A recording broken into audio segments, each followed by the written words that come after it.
Bonjour, vous êtes avec Léo et vous êtes sur ma chaîne Easy Magic 2. Aujourd'hui, on va parler est-ce que le tarot peut vraiment prédire l'avenir et qu'est-ce qui fait exactement le tarot. Commençons. Quand une personne décide de consulter un oracle, cela veut dire que soit elle se questionne sur quelque chose, soit elle a une décision importante à prendre, soit il y a quelque chose qui ne va pas dans sa vie. Par contre, il faut savoir que dès que vous allez chercher à avoir des réponses sur votre avenir, cela va impliquer aussi la possibilité de le changer. Comment ça se peut? Il faut comprendre que le futur est constitué d'une multitude de possibilités. Et quelle possibilité va se manifester dépend uniquement de vous et de votre choix. Parce que dans la vie, souvent, on est amené à faire des choix.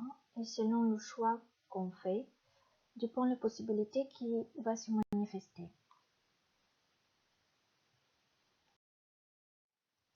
Pour l'expliquer, on va faire appel à la physique quantique. Vous avez peut-être entendu de l'expérience de Young, selon laquelle un canon photon bombarde un écran percé de deux fentes.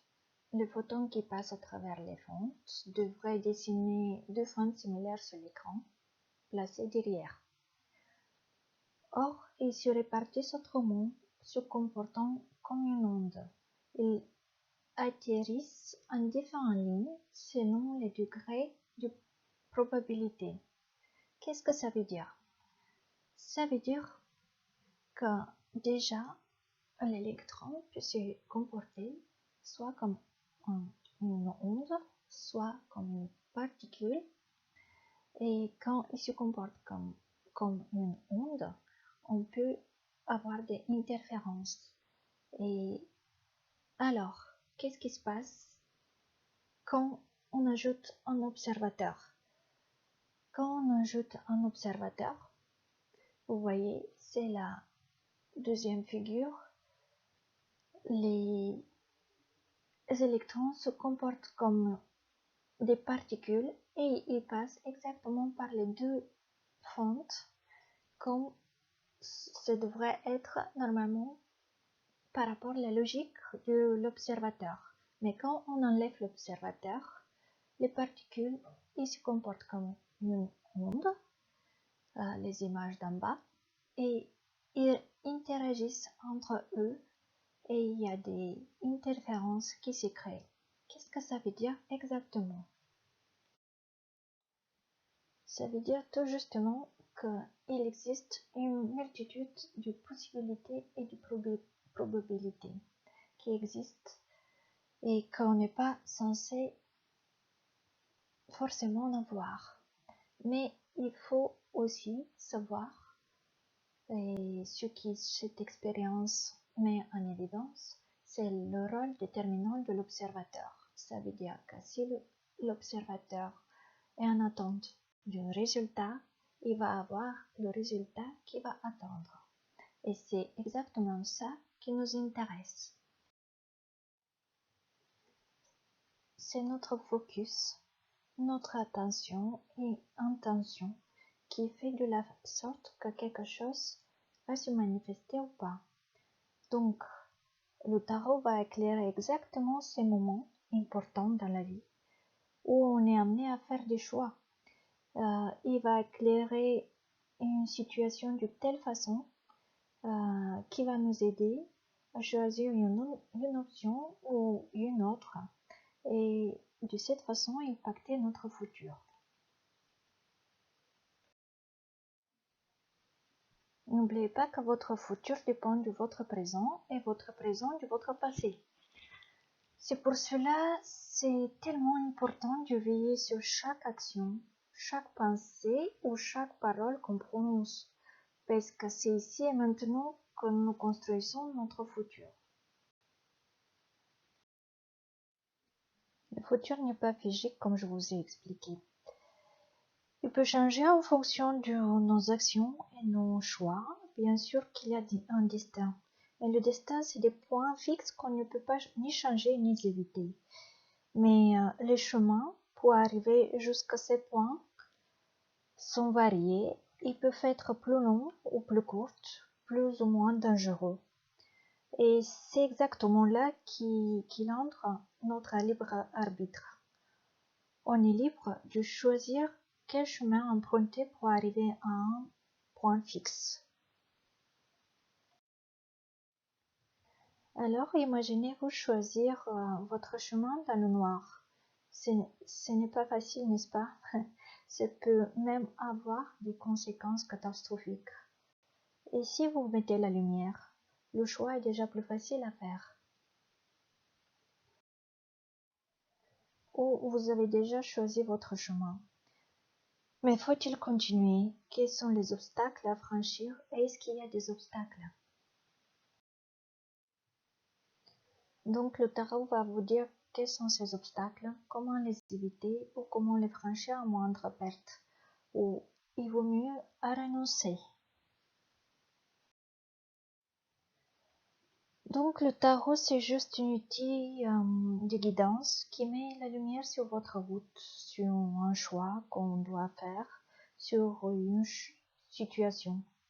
Mais il va éclairer ce futur qui est le plus probable de se produire, en vous laissant le choix de le changer ou pas. Donc le tarot donne de l'éclairage et du conseil, et c'est tout. Ensuite, il y a aussi la magie tarot qui est tout à fait différente. Dans le jeu, entre autres connaissances qui permettent grâce aux cartes d'éviter ou améliorer une situation et si possible de la changer à notre avantage. Le tarot peut être un conseiller, un allié puissant. C'est pour cela que le fait d'aller voir un magicien ou une cartomancien qui connaît la magie du tarot peut être très différent du fait d'aller voir un autre oracle ou par exemple un clairvoyant, un médium. Car rappelez-vous de notre expérience de la physique quantique et de l'effet de l'observateur, la clairvoyante va éclairer une seule possibilité. Elle va fixer son intention comme le vôtre dessus et de cette façon cette possibilité n'aura pas d'autre choix que de se réaliser, peu importe si elle est bonne ou mauvaise. Mais vous n'aurez pas la possibilité de l'éviter, de l'améliorer ou au moins d'améliorer les conséquences. Alors qu'un magicien tarot va pas uniquement vous donner des conseils, mais aussi grâce à tarot, essayer de rediriger les flux dans la meilleure direction pour vous, ou au moins atténuer les conséquences. Maintenant, je voudrais parler un petit peu du tarot comme vibration. J'en ai entendu plusieurs fois parler que les cartes ont des vibrations basses, mais c'est généraliser et faire de l'amalgame. Par exemple, les cartes jouées vraiment ont des vibrations plus basses, plus dures que le tarot. Ainsi, il y a une différence vibratoire entre les différents jeux du tarot, comme le tarot du Rider-Waite ou le tarot du Marseille. Mais il y a aussi une différence entre les différents jeux dans le tarot elle-même.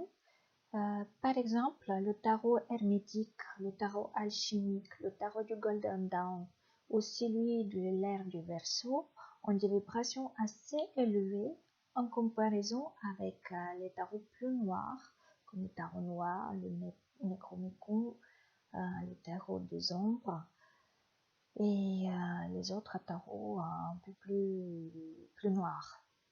Par exemple, le tarot des gnomes et les tarots des fées, ils ont des vibrations plus terrestres et plus matérielles.